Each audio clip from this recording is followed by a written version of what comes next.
I wanted to apologize for leaving you hanging with the Fallout 4 museum comparison that you made last episode. Oh yeah. I saw the comment on that. No, like I was laughing like Yeah, I the old don't state house in usually. Boston. Yeah, I can't ever tell the difference between what's interesting to me and what's just interesting. Well, so I didn't even play it's Fallout okay. 4. It's a notable landmark in Boston too. So it's like an old ass building, and in America, that it's like that's where the Declaration of Independence was signed. Okay. Whatever. So it's like a big kind of landmark, bejewel or what have you. So it's if you're in Boston, it seems like you'd want to go there if you can. I think National Treasure went there too. Which, by the way, guys, it's not the second half of the Firefly thing, so Nope. I still could be you're right. Still probably right. I wanted to mention that to you too. I went back and looked at the end of the game because I was like, I'm gonna make a list of alternative ending titles just for kicks. Just to hedge the bet. And I was looking back at the ending of the game to see like what stuff happens there that could be used as a title. And at the end of the game, there's a road sign that is completely easy to overlook. Like you could just, if you're not looking for stuff, you would miss it. But it has the firefly symbol in the corner and it says look for the light on it. Yeah. And I'm like, I think Neil Druckmann and Aiden are on the same page as this one. What's up? They should let me write this show. No, they shouldn't. I have no screenwriting experiences. Would never presume to be able to outdo that. No, fuck that. Fucking love story. But right. I'm gonna mentally prepare myself to talk about Phil and Frank. Oh, holy shit! Nick Offerman is such a good actor. I'll be talking about that more than once, I'm sure. But, oh my gosh, other guy did great too. I don't know him, but Murray something. His last name's not something. His first name's Murray.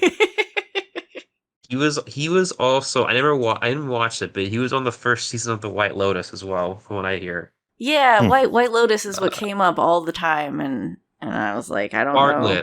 Murray Bartlett. Okay. Which he's gay in real life. He has a husband. Yes. Okay. Yeah.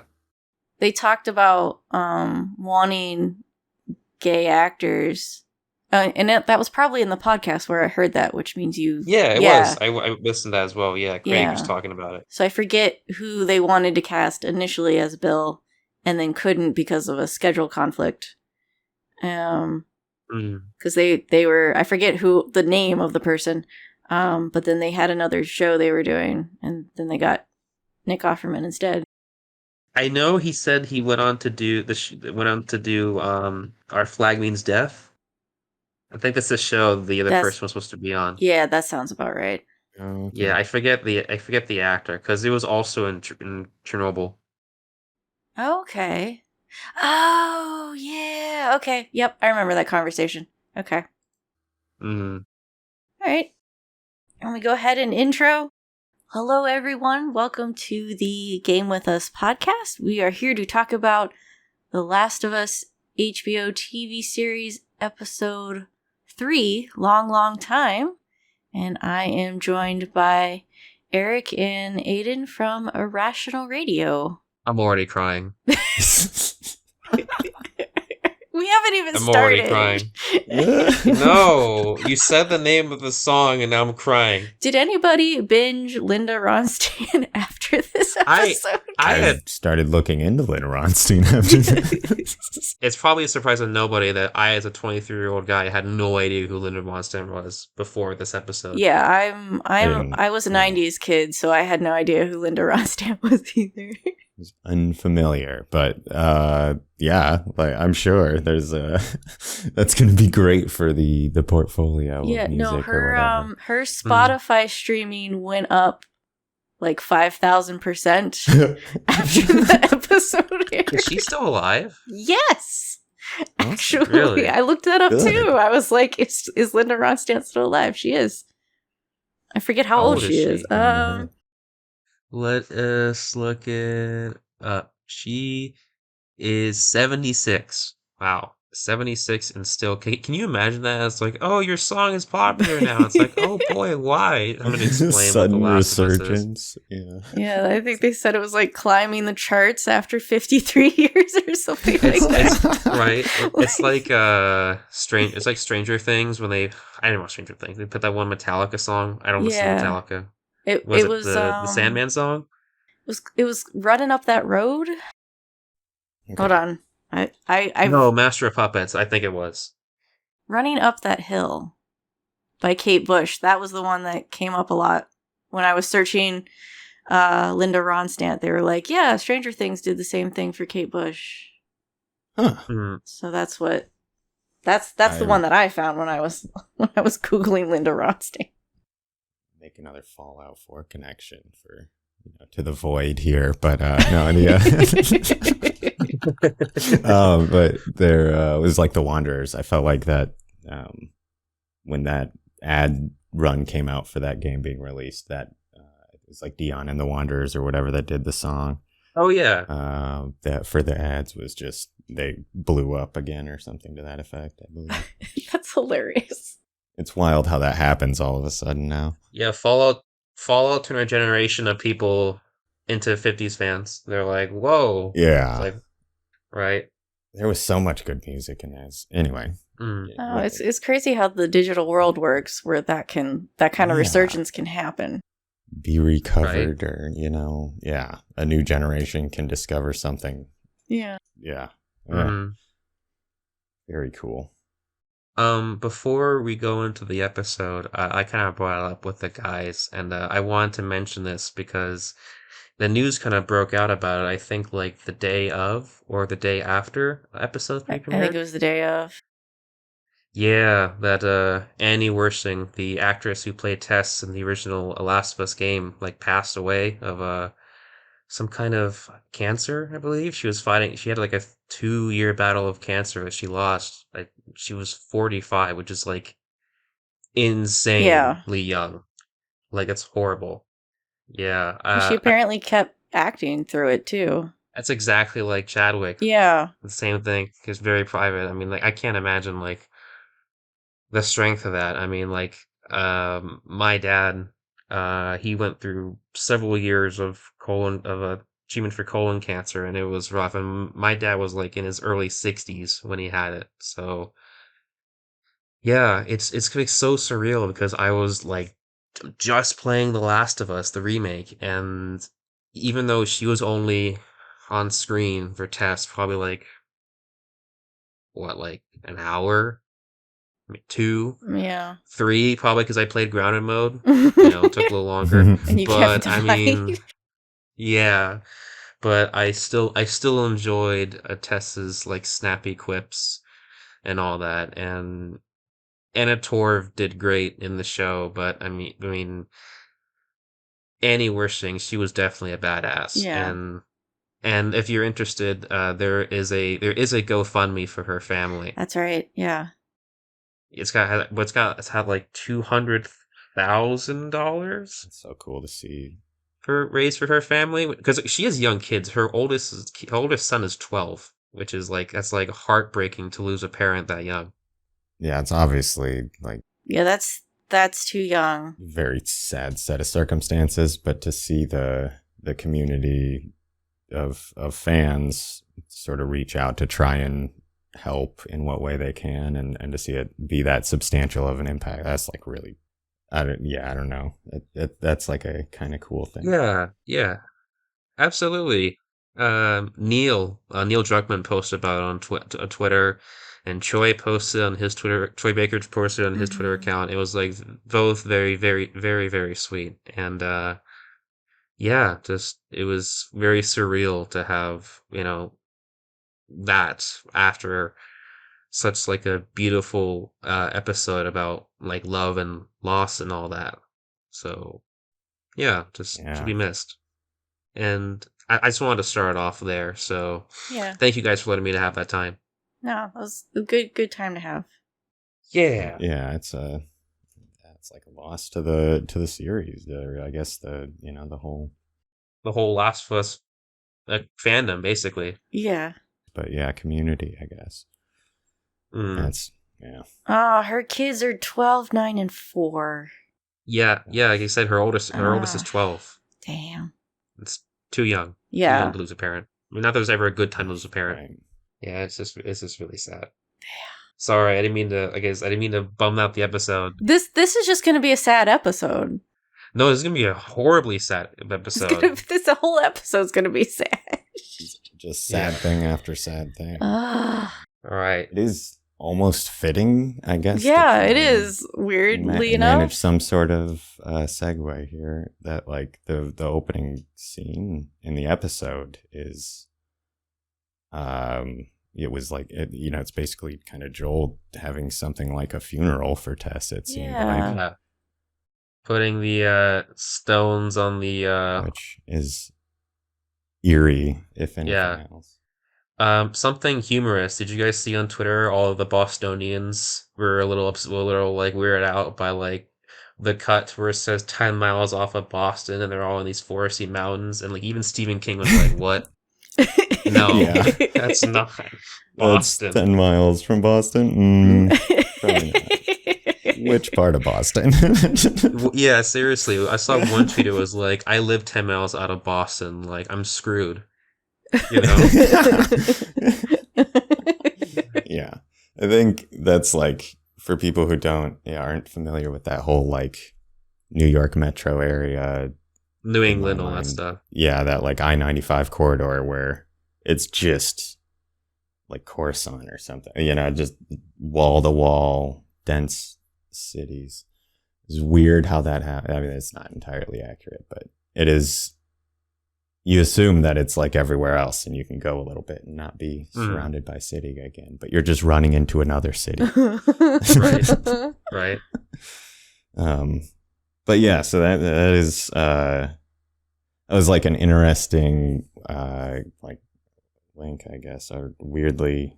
Yeah, weird for the timing and the situation that the episode came out right then, and then that's when that news came, and I don't know, just eerie. And, it's interesting, Liara, the difference of the initial conversation that Joel and Ellie have about Tess in the game compared to the show, because if you remember the game, I mean, they're not like over it quickly.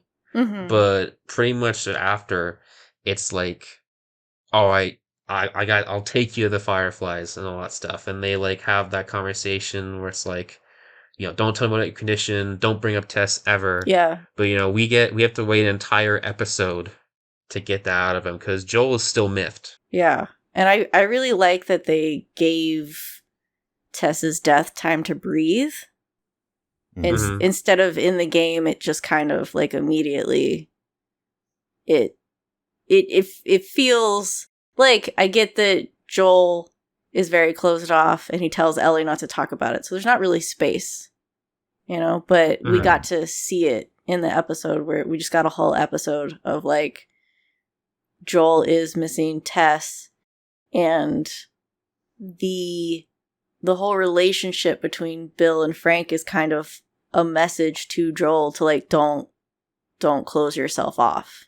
Like, you lost Sarah, you lost Tess, but keep going, kind of thing. Mm-hmm. And absolutely, I really liked. It's still worth it. That a lot. It's my god, So one of the things I thought is the paying attention to things line that we get later from Frank. It's like how you show love is by paying attention to things or something. To that effect. I don't remember exactly. Yeah, that's what he says. But it's the rock pile that like Joel's building right at the beginning there. Right.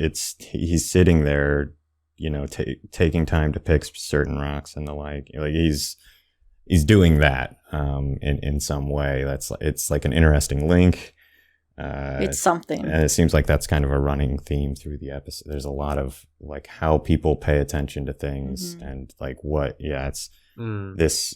You guys have talked about kind of toxic love or love in general being like where love takes people, stuff like that being the recurring like motif, if you will, and it seems like that's still this episode. It isn't the bad side of it. Yeah, this episode was all love.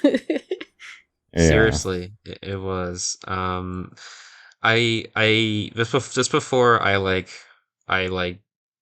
talk about Bill and Frank and start crying on recording.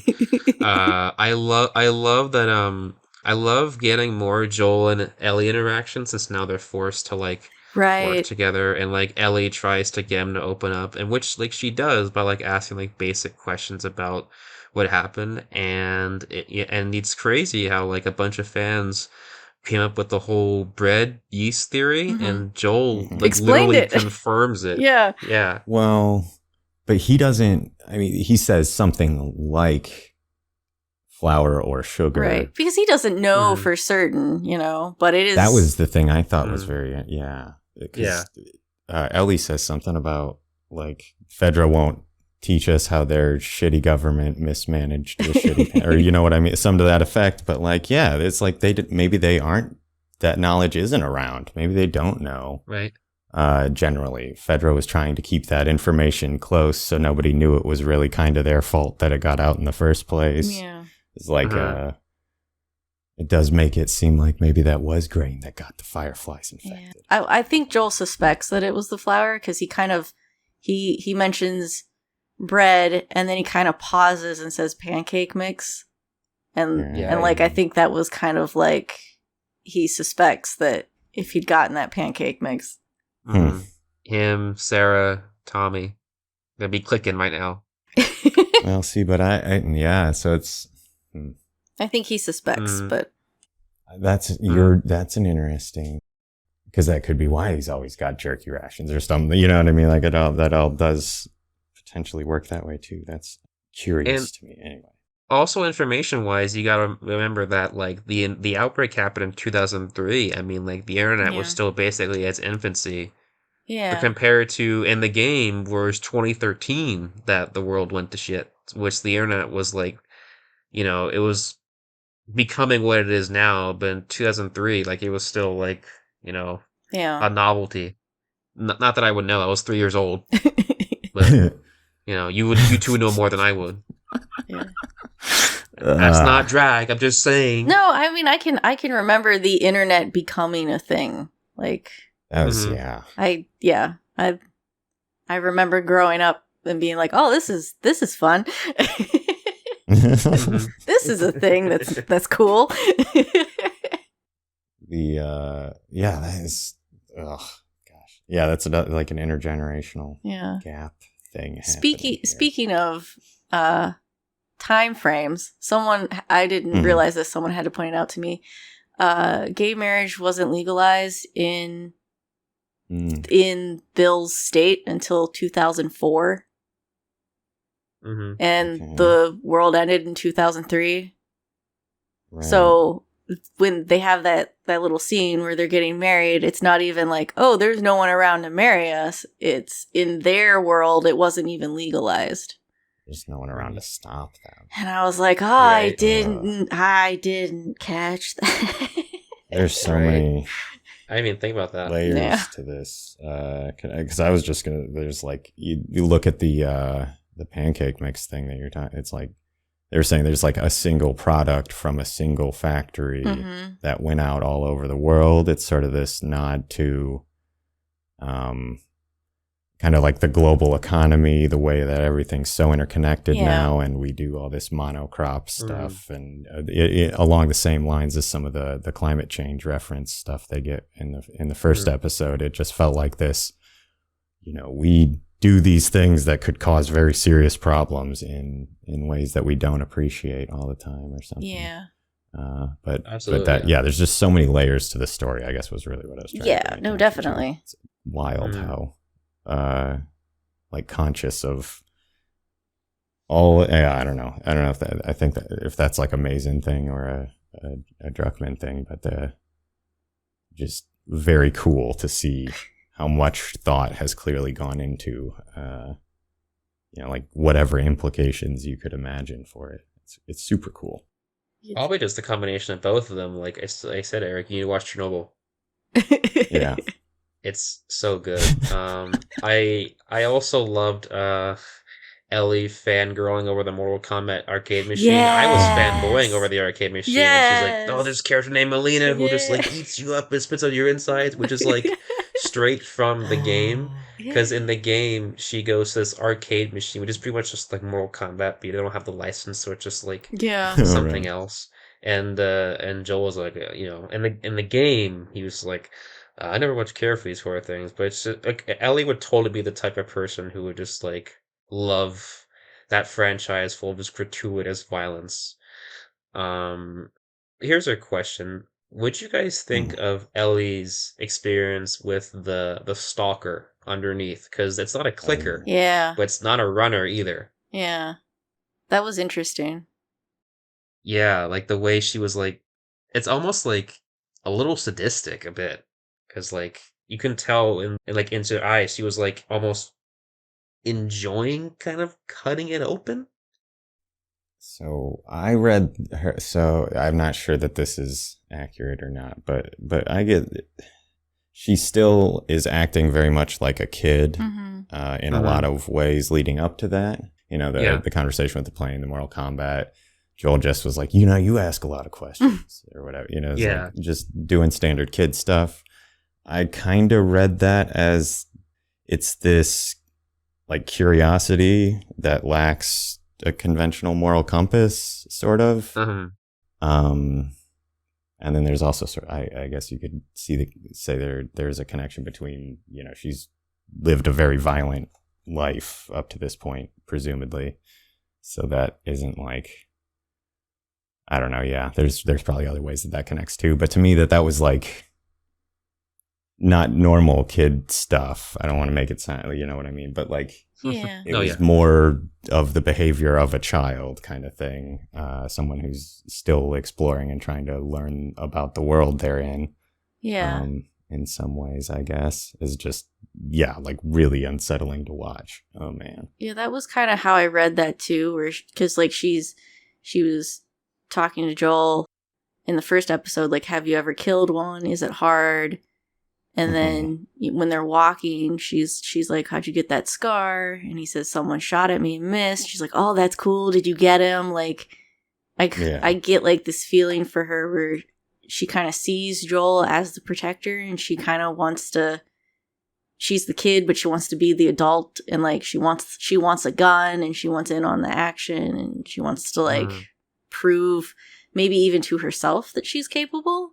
So she's down there and that clicker's trapped, and I think that was kind of her kind of figuring out, like, is this something I can do kind of thing? Am I capable? And then I was like reading people's reactions online, and someone pointed out, she has been attacked by one of these things. So some of that sort of sadisticness or that anger that she seems to have could be from just trauma of, oh no, yeah, like, I really hate you, or I'm really angry at you, and now I'm gonna kill you kind of thing. Oh no, yeah, for sure. I guess my whole thought process about the sadistic part, I just look back at when Joel was beating the shit out of that Fedra guy, and she had this look on her of like awe. And I guess you could also kind of put in the fact that like, since she's immune, she never has to worry about being a clicker. So I wonder if there's some kind of like detachment there of sorts. And speaking of, it was so weird seeing the zombie just stare at her, because I just kept imagining the human trapped in there, like just trapped in there, like not being able to do anything because the cordyceps has taken over their body, and probably just hoping that this person kills them to end the nightmare they're in. I And wonder. it's something that's brought up in the games a lot. Yeah. And, that they're still human inside, at least when they're like pre-clicker. That is a question that's brought up in the game, is, are they still human in there? And I wonder if they're going to bring it up in the TV show. I was wondering. I don't think anyone can know the answer to that, but Yeah, no one's ever Right, been yeah. unclickered. Right, to tell you. Until they get the cure. Well, so, I mean, that's potentially ground they could cover with this, I suppose. But it is, it does sort of then beg, when you put it that way, the person that's trapped inside or whatever, I mean, ostensibly there's a reading of that where Ellie thinks that she's helping by doing that. Mm-hmm. I'm not sure. Yeah, I don't. Which I mean, you probably are, honestly. I mean, think of it. Like, if you had no control of your body and you were attacking, eating people, Yeah. would you want to live? No. Right? Either way, I wouldn't want, like a 12-year-old girl with a pocket knife making that decision for me, probably. But actually, she's 14. That has anything to do with it. Oh, Ellie got her shirt from the game. Oh, is that and Joel okay? got his. Yeah. Is that the same one too? I was wondering. It was green. You had mentioned he had a green shirt. Which I feel like I saw Frank wear that same shirt. Yeah, someone posted that on Reddit. It's Frank's shirt. That's pretty cool, actually. when Bill and Frank were having the argument, that's what he's. Yeah. Which, speaking of Bill, which I guess now I have to talk about him now because I'm mostly prepared. Oh gosh, yeah. Now we get into the sad. I loved how the first few minutes of that was just Ron Swanson surviving the apocalypse. Oh, so good. Yeah. Oh, so good. Right. I would love to watch that. Just like him setting up traps for like an hour. Yeah. Right. Oh, I could have watched an episode there. So I was wrong-ish when I just said I thought the pre-intro sequence would be about them, but it turns out right. The pre-intro sequence was really Joel and Ellie, if anything. But yeah, like you were saying, there wasn't really. We got the intro first, and then it went into that, which was. Is it me? Or I was like a little disappointed. I was like, "Oh shit, okay. I guess it's a special thing." I think it was a deliberate, break the rules to show that, because love is shown as this double-edged sword in all the other episodes, essentially, or that how it doesn't go right. It seems like they do this on purpose here to show that that it doesn't all go that way, or that this is the subversion of the trope or the theme or what have you. Maybe. I wouldn't be shocked if that wasn't something they did intentionally. But that's possibly one of those things that I could just be ascribing meaning to that, isn't. So, Eric, I want to ask you something. What up? So, obviously from the show, like, Bill booby traps the whole town, basically, right? In the game, you go to Lincoln, right? And a lot of the gameplay loop is literally just ducking under Bill's traps. Yeah. And I was and not getting blown up. and not getting blown up or luring clickers into getting blown up. I will admit, I was like, man, I wanted to see Joel throw a brick at a tripwire and make it explode. But I was like, damn. But like watching that wouldn't be as fun as playing it. No. Yeah. Right. Definitely the biggest deviation from the source material, like, so far. Because, like, the character of Bill in the game has a far different fate than Bill in the show. Yeah. I was going to say, my understanding was Frank doesn't even, like, fully appear on screen. So Frank and Bill in the game, their relationship completely falls apart. Completely. Yeah. Yeah. Well, that sucks. Yeah. Frank tries to leave.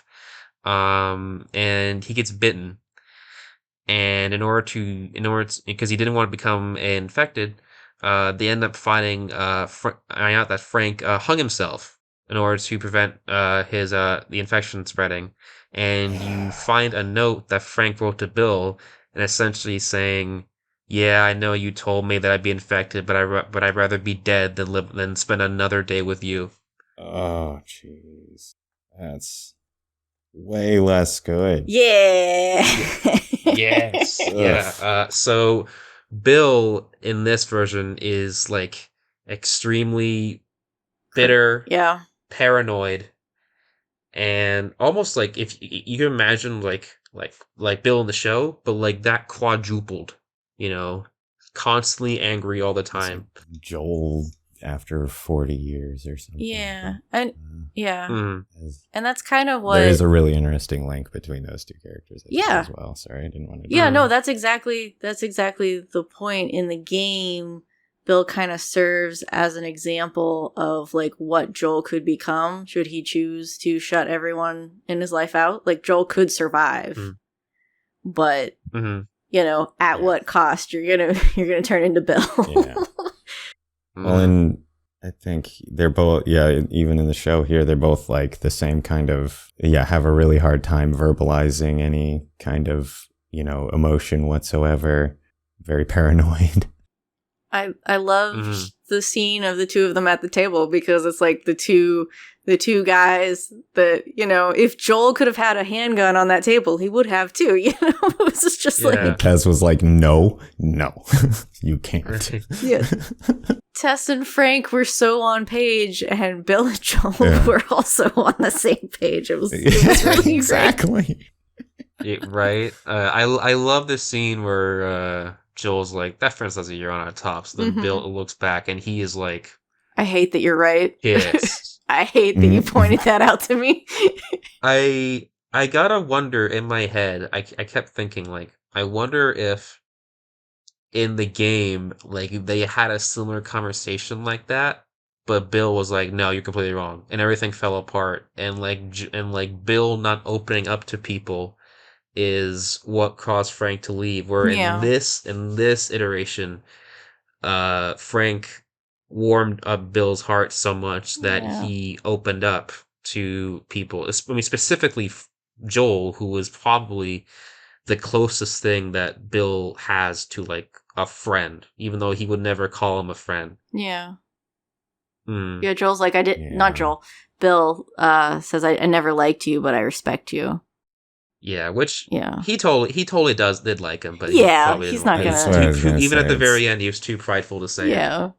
Well, that's like guys aren't supposed to have those kinds of conversations, particularly with each other, kind of a thing. So it was also an interesting layer to add in on top of this, like, just beautiful gay love story. And then, but still, Bill has this same, I guess like toxic masculinity or whatever. That he pushes him to do the same, or close himself off in the same ways that Joel's does, I guess, which is like an interesting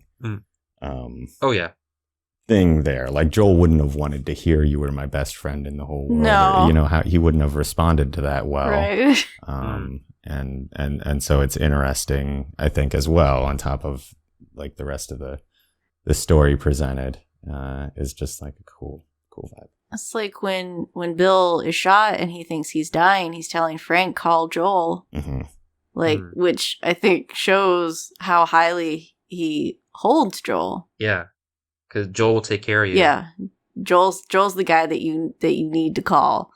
Well, and it was like, even in that dinner party scene when Joel's kind of doing the hard sell on the wire and stuff, there's a real piece of concern. It seems that Joel probably really does care what happens to Bill and Frank. He thinks that they're both decent people just trying to get by too.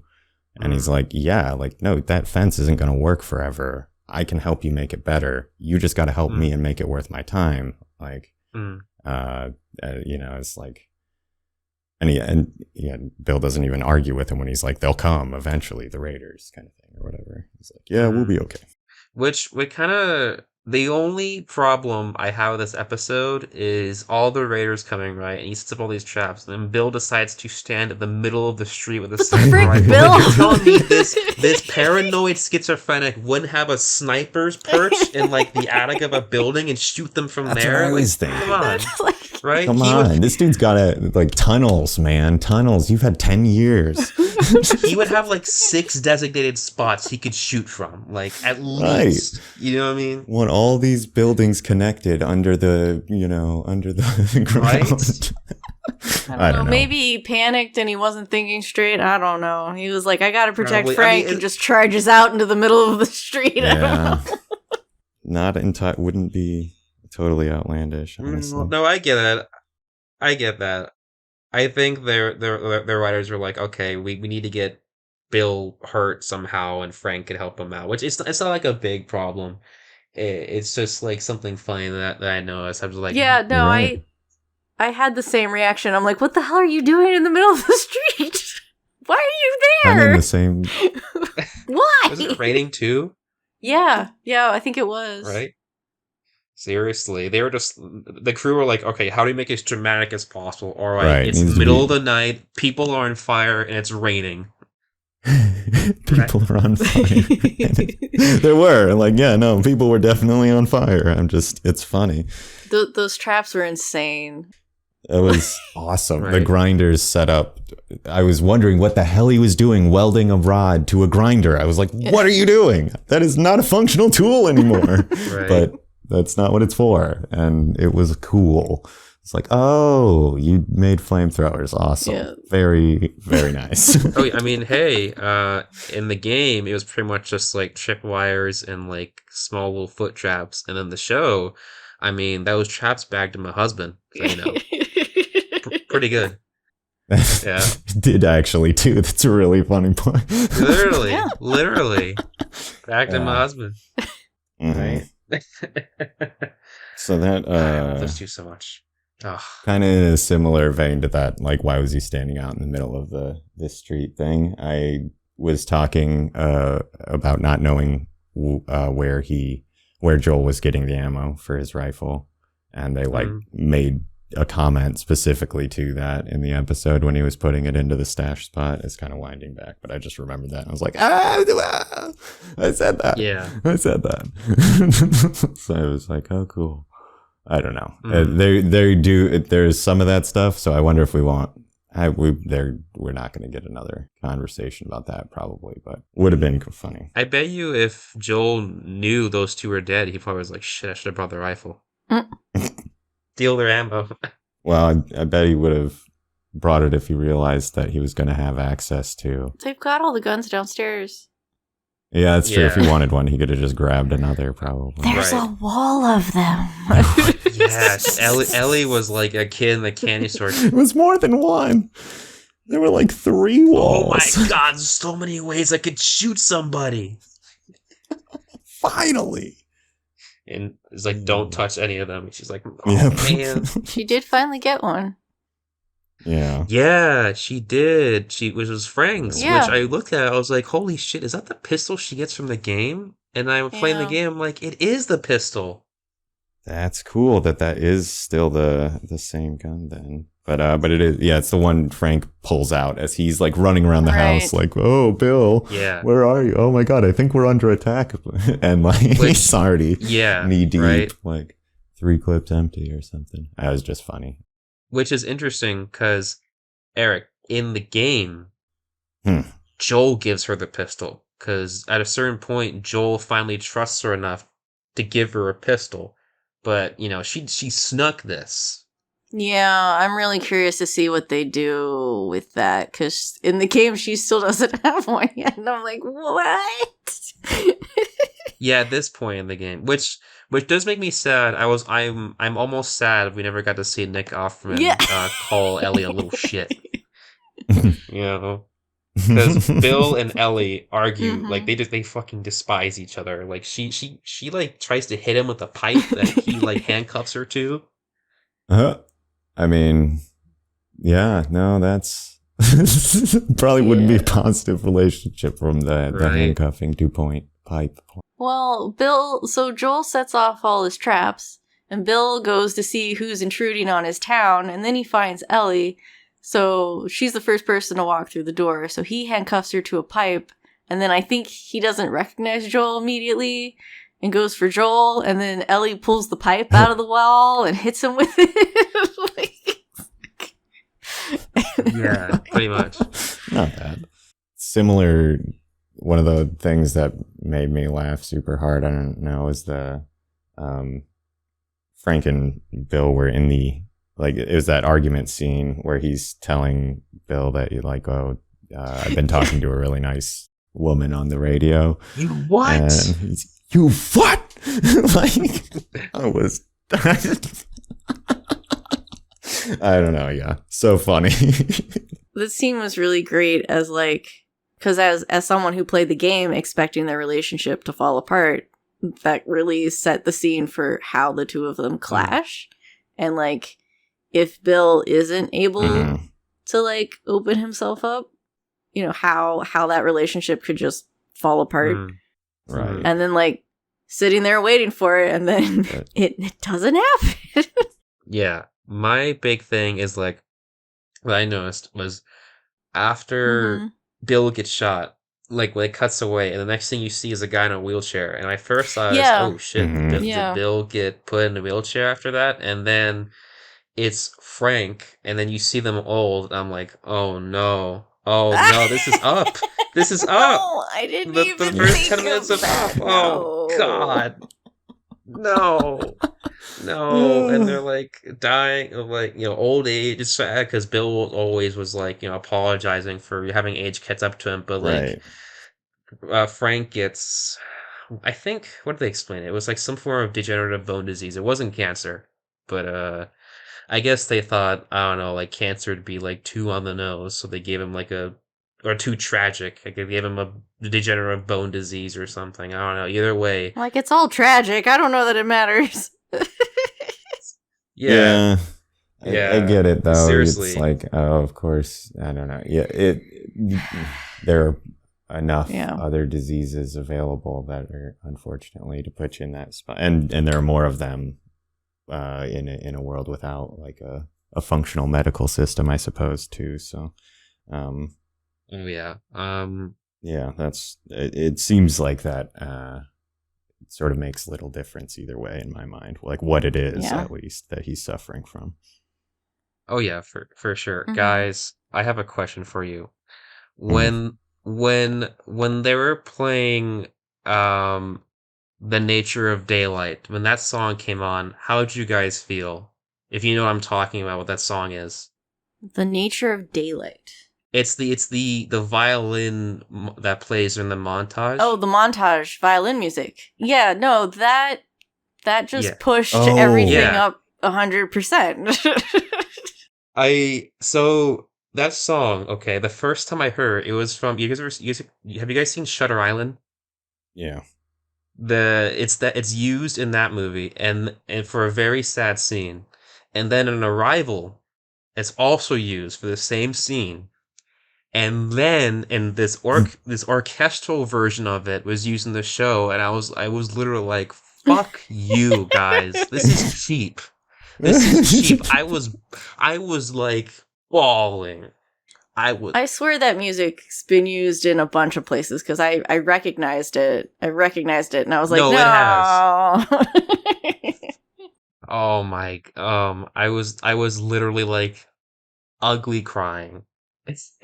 Did you catch that they use when they've taken their pills and Bill is wheeling Frank into the bedroom, they play the giraffe scene music?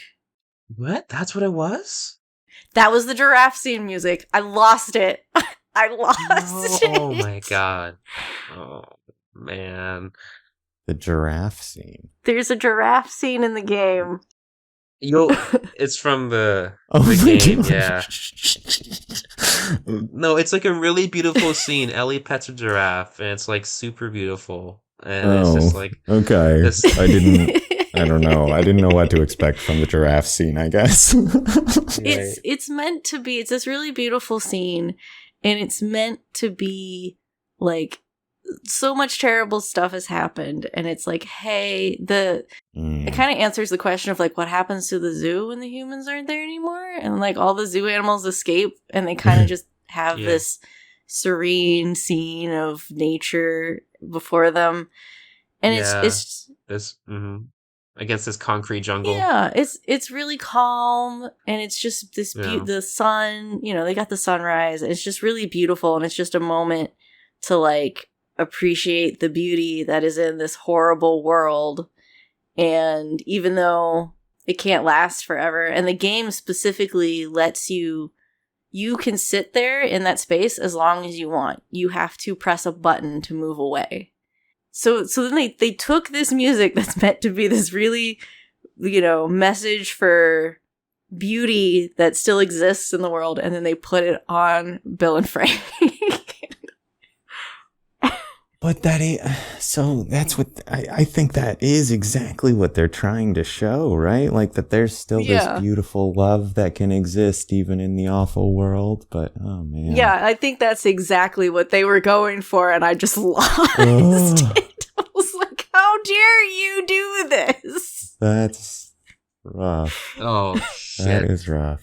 But what got me the most was like Offerman sitting on the chair, Bill, sorry. But his like wordless acting. Especially in the close of the episode. Oh my gosh. What he was able to do without saying anything.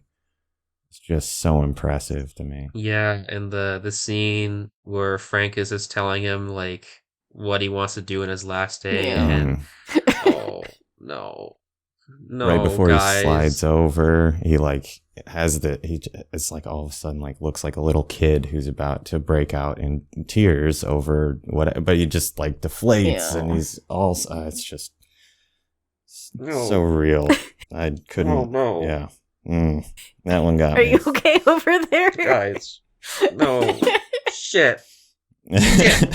Stop it. Sorry. No, it's actually happening. No, I'm also watching the episode again. Like, don't do that. Oh. Don't watch it while we're talking about it. No, because I just wanted I was gonna say it's hard enough to just do this detached objective assessment thing. Oh. God. I blame you, Eric. Oh yeah. Man, they were able to convey emotion so effectively. They both did so great.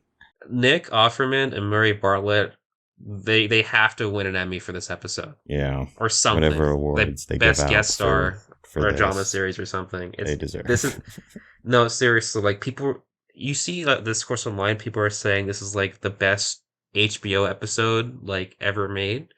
Like, I wonder if this show is like, if this keeps going, this show might be up there with like The Sopranos and The Wire as like one of the greatest TV programs like ever made. If it keeps going the way it's going. If they can maintain this, yeah, it's going to be hard to compare. In my mind, at least, I can't think of a series that I meant to mention their viewership rose again for episode 3. Right? Yeah, I saw that. It's crazy. Insane. This is exploding. It's which is so great because it deserves it. It was only like 12% or 17%, something like that this time. It wasn't as big, but it only. Yeah. Only 17%. Still like a fifth. Yeah, it went up again. It's still going up. That's so weird to me. Yeah, it seems anyway. I don't know. Maybe it's not. But HBO executives are popping the champagne right now. They're like, money! Well, like, of course they got a second season already. It's like... Yeah. We'll find out they got their 5th season by like episode 7, I'm sure, yeah. Right? I do wonder how long they will keep this running. Almost just episode after episode seems to be meeting, with more and more acclaim. It's has me nervous that the people counting money, lose track of what got them where they are and ruin it. I feel like Neil and Craig and everybody else who has a say on where the story goes just been making really smart decisions. Like, I did not expect the Bill and Frank story to go the way that it does, but Bill's message to Joel saying, like, you and I were put on this earth for a reason, and like, we have a job to do. We're protectors and we protect people. And God help any motherfuckers that stand in our way. Yeah, and like, I found a person who was worth saving, and so much of that to like mirror Joel and Ellie's journey, and then to have Bill be like, this is your purpose, this is why you're here, take all of my shit and like go do your job, and to have that echo Tess's save who you can save and have that be Joel's final motivation to say, okay, I'm gonna finally take this girl. I'm like, that is so much better than this time I'm gonna get it right. You know? And then in the note he says save Tess, and Ellie's like doesn't want to say it, and then speaking of like tear jerking, like when Joel went outside, first of all, Pedro Pascal is so fucking good at body language. Like, I watched 2 seasons of The Mandalorian. The emotions he can convey while wearing a helmet is insane. Like, I'm looking at this guy. I'm like, this guy, his body is telling him, I want to fall into the fetal position and cry. Yeah. But he is trying so hard to keep it all inside, keep it all like internalized, because he either doesn't want to show, doesn't want to like have Ellie see it, or just doesn't want to express it like in general, and that shit is like so tragic. Well, like I mean, the way he tells Ellie stay here, it's like his voice almost breaks, and then he just storms out, and I'm like, oh my god. I mean, this is the same guy. You guys seen that meme, right? Where he like goes from laughing, Pedro goes from laughing to crying immediately. Yep. Right? Like, not many people can do that. That's insane. You know? Oh, that is really impressive. Right? Yeah. It's like, and yeah, like you said, Liara, he gives like, you know, like gives the ground rules, you know, don't tell anybody your condition, you know, you do what I say, and all that shit. That's when I was like, okay, that's like such a perfect way to like segue, bring it all together. Yeah, segue into it. At a certain point when Bill and Frank's journey ends, and when I saw Joel and Ellie, I was like, oh God, please make a joke. Please say something funny. Please say something. I need to laugh. I need to laugh. I was like, and then another part of me was like, oh, hi. Right, Last of Us. I forgot. Oh, yeah. That's the show we're watching. The show's gonna destroy you every episode. Spoiler alert. Seriously. Yeah. Heads up. Like, there's people on YouTube, I've been watching them react, and they're like, why? This is the 3rd episode. We keep forgetting to bring tissues. Right. They're like, why do we keep forgetting? It's, that's not something I find myself crying or what have you, like weeping from, like watching TV shows. And this show has had me well up multiple times, which is just, I don't know. Yeah, that's high praise for me. And if it keeps going the way it's going, Eric, all I have to say is that you should probably keep more of those with you. I'm just saying. I'm just saying. I love the scene where they're in the truck and she's like, oh, it's just so cool, and Joel just says, no, this truck's a piece of shit, but you know, it should take us. Right. That is, yeah. So they kind of got so I think like right after Ellie has this conversation with him about like, you can't blame me for the stuff that he starts acting more like a dad. It seems like from there on, he's answering her questions. You know, even if he's annoyed with her being snarky or whatever, he's still telling her stuff. He's still being like, he's like, okay, it's my job to convey this sort of information to her and to keep her safe. You know, he's kind of already going more toward that mode. And the like, man, you ask a lot of questions felt like a like dad moment to me. Oh yeah. But that just might have been my childhood. Maybe not everybody else. Right. But yeah. So coming back to the truck where he's like, oh, you know, it's a crappy car, and then he says seatbelt. She has no idea what it is, and like has to go over there and put it on. Yeah, that was hilarious. Right. It's like a spaceship. But yeah, what did you just say to me? But then he reaches over and puts on her seatbelt for her. It's another very like dad moment to me in my mind. Yeah, I was like, oh, you reached across her almost like a hug, Joel. Yeah. Be careful. Yeah. Yeah, I was dangerously close there. It reminded me of in Spider-Man: Homecoming, where like Tony's like, "It's not a hug, I'm just getting the door for you." It's like, well, they're gonna That's hug. Great. I didn't think of that. Oh yeah. That's hilarious, actually. It's so good. Literally, I was watching this with my partner. My partner was like, "Oh my god, Joel!" It's like, oh man. Oh, and speaking of, Liara, you probably caught it. The window shot at the end. Yes, I did. Yeah, that was probably the most like apparent. I was like, "Oh, that's just like the game." After you guys mentioned that, I was wondering. I wasn't sure, but at least connecting the dots and saying, okay, we're going back to this. I don't know. Yeah, it was zooming back into the open window that we know Bill left open to make sure his house didn't get too stinky, even though he's gone. It was, Bill just being more prepared and paying attention to things. It's more of that like someone showing love vibe. Back in to remind you how sad that episode was too. After we just had the sweet moment and all that stuff, they're good. They know what they're doing. Oh man, this episode, like it's gotta be. I think I know I'm a young guy, but I think this is probably one of the best episodes of TV I think I've ever seen. Like period. And I've watched a lot of goddamn TV shows. I watched a lot. It's so good. I mean, not. It's really good. Yeah, I mean, like not many movies get me to cry as hard as it did. Yeah. Seriously. I'm not crying, I promise. I fucking... You're crying. I'm not crying.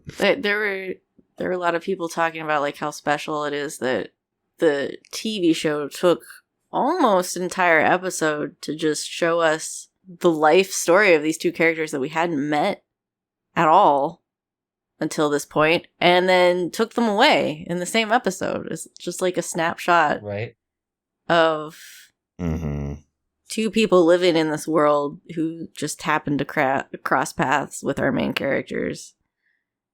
And if you think about it, I mean, Bill and Frank won. Yeah. Yeah, they won. In this world, this horrible world in which death is constant, they got to go out. I mean, they got to go out on their own terms, and they lived they had like nearly 20 years together. Yeah. I mean, like, seriously, it's like... as Frank says, they weren't all good days, but I had more good days with you than anyone else, or something like that. It's just... Yeah. Yeah. Aiden, did you play up to that point in the game before the episode, or did you wait? No, I'm way past that, and right now, in The Last of Us. I was thinking about how, like, much sadder Bill's story is now, replaying it in the game. Because, like, now we have a backstory that we didn't have, but now we also have this alternate universe where, like, if Bill could have just let his guard down a little bit, could have been really happy. Right? It makes Bill's story in the game far more tragic, because, like, because we like, we literally got to see, like, what could have happened to him in the best case scenario, but, like, it's like, you could have died old and happy, Bill.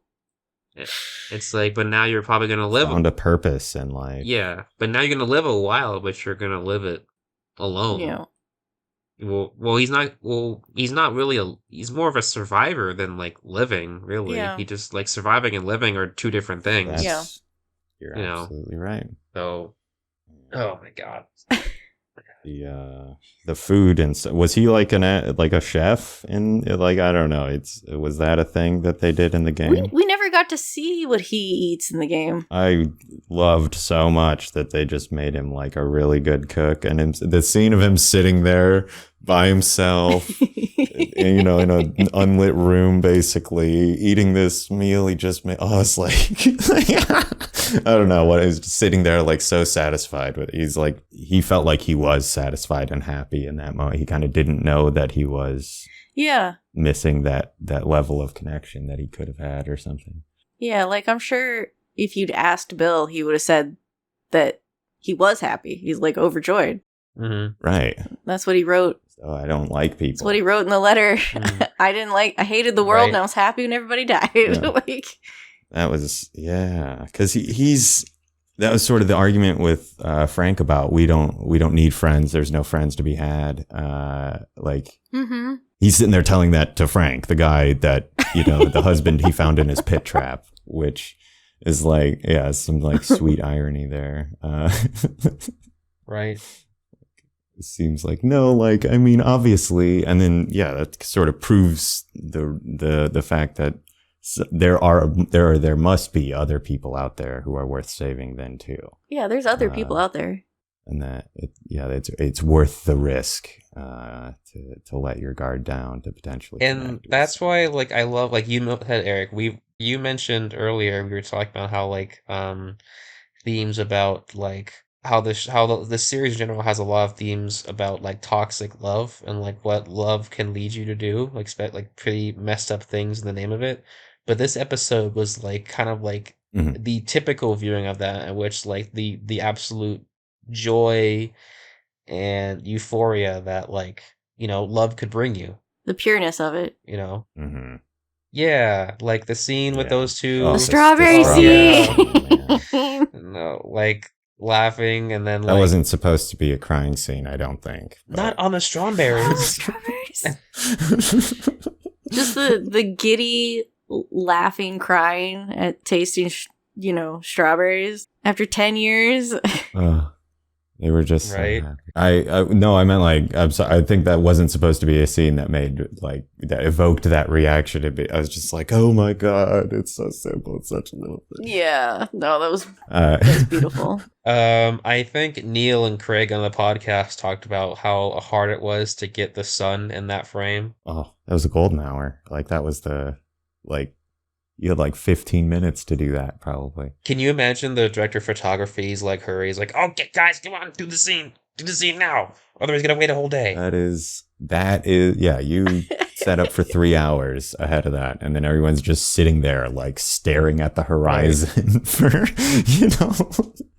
it's like, okay, go. And then they get that scene out. It's so amazing. The quality of acting is just superb. Absolutely. Really good stuff. I'm excited for next week, because I think next week's episode is probably going to detail, in my opinion, probably the most iconic part of The Last of Us, which is downtown Pittsburgh. Yeah, that part stands out in my head a lot, I think, just because it's such a fun area to play through. Yeah. And I'm really wondering how they're gonna translate that. Yeah, because it seems like this part, I'm wondering, it might be the most action fueled so far. I'm not going to spoil anything, of course, but the intro to the downtown Pittsburgh section is like iconic. Yeah. It's, in fact, I think it was literally in the reveal trailer. Yeah, the trailer at the end where the guy comes out limping. And Ellie's like, are we going to help him? Joel's like, no. Right. No, we're not. No. Yeah.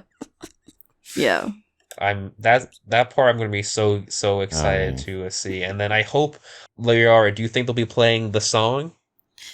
Because there's a specific song that plays during that sequence. I'm wondering if they're going to play a different one. Well, they played that song in the trailer. Did they? The trailer of like the show. Okay. Yeah, the show. Then they might. They've switched up some music in the show, so I'm wondering. There's one segment before this that I don't know if they're gonna keep. Eric, there's a scene in which like Ellie is joking around with Joel, and she tells him, "Oh yeah, I stole some stuff from Bill," and one of them is a how do I say this bluntly? A gay porn magazine. I don't think they're gonna keep that. Oh, yeah, I don't think they're gonna keep that. I don't think they're gonna do that. I mean, we didn't see her pick it up. Well, you don't see her pick it up in the game either. Don't. Yeah, you don't see her pick it up in the game either. So. Well, yeah, okay. Yeah, but I'm pretty sure this Bill's a lot more sophisticated than that Bill. Well, I don't. The reading of the character that we got suggests that that's probably not something he would have had around the house. He really needed it. He didn't really need it. Well, no, I don't think that he would have understood himself to be interested in guys as he's presented in the beginning of it. Like he has only ever been with like one woman a long time ago or something, he says. So like I think he felt he needed to hide that part of himself. Yeah, that's another one of the roles we're expected to perform. No, for sure. Neil and Craig talked about this, like, like this, like, uber tough, like, conspiracy theorist. I mean, he's got like the "don't tread on me" stuff in his basement. Got all these guns. Probably like views the Second Amendment as like his religion, but he's gay. The government are all Nazis. 9/11 was an inside job. Yeah. Well, yeah, they are all Nazis. Well, yeah, now, but not then. I would love to see an hour of Nick Offerman setting up traps and killing zombies and just cracking jokes. Very immature of me, but No, I feel like I'd be down for it too. What were we gonna say, Eric? Oh, the transition into the flashback through the baby skull from the mass grave, which we sort of I forgot about that. Was horrifying. Shit, I forgot as well. But it's like that was, it's a powerful transition there, and then when he's sitting here saying not today, it's like, oh my gosh, like if he'd have gone with them, he'd be in that pit, like he'd be dead. Oh yeah, just wild. Man, as if he forgot this world sucked.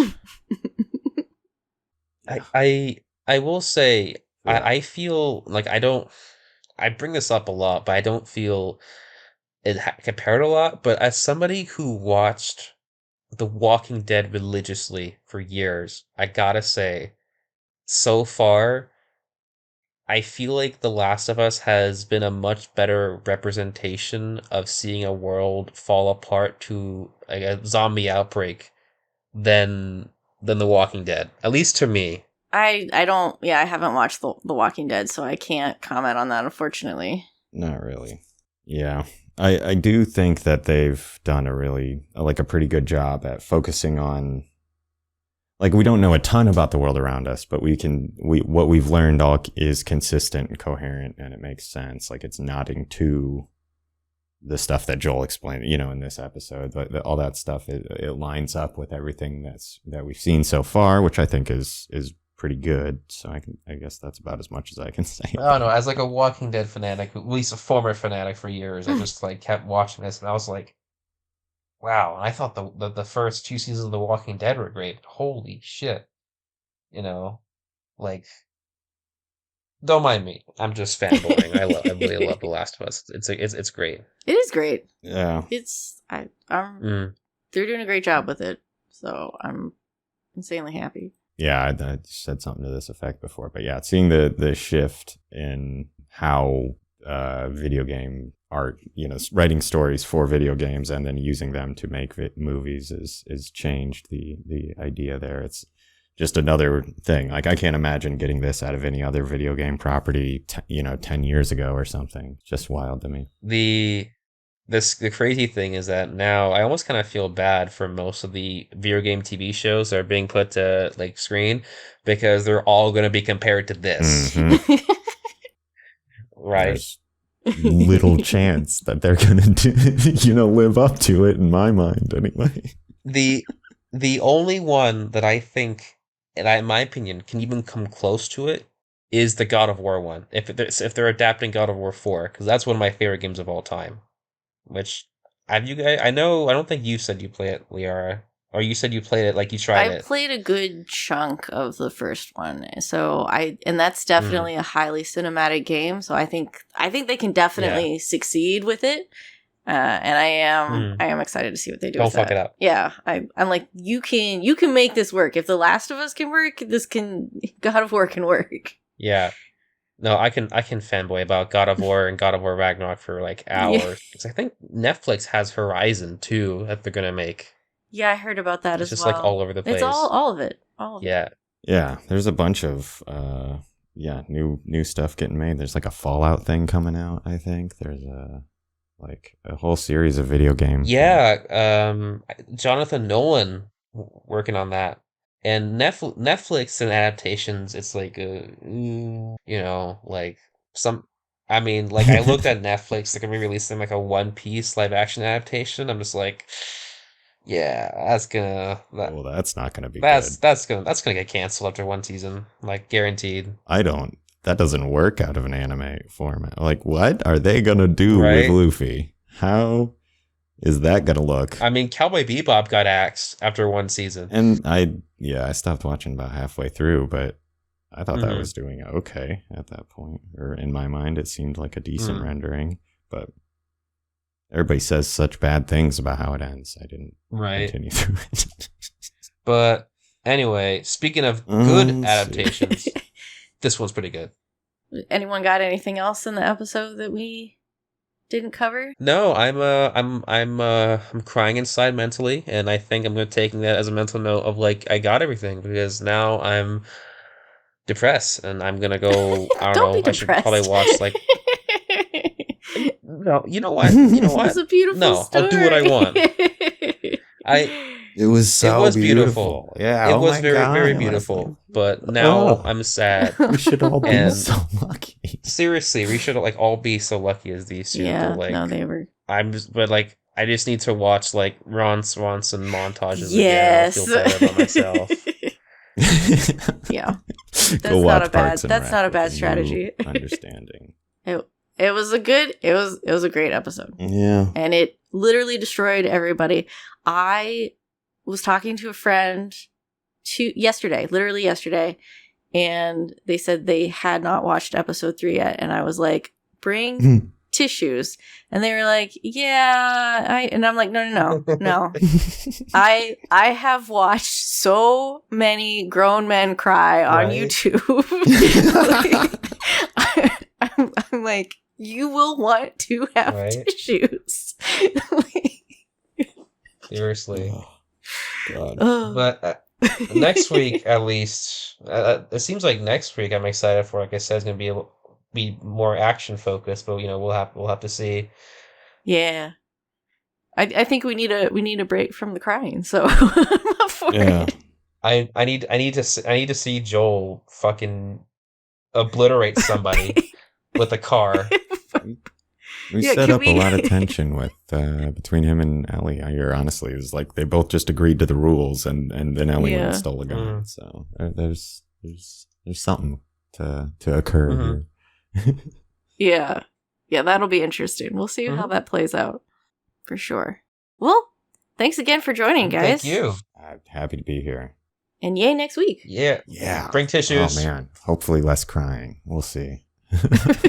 Always bring tissues, just in case. Just a safe bet. Yeah. Alrighty. Well, yeah. We'll see you next week then.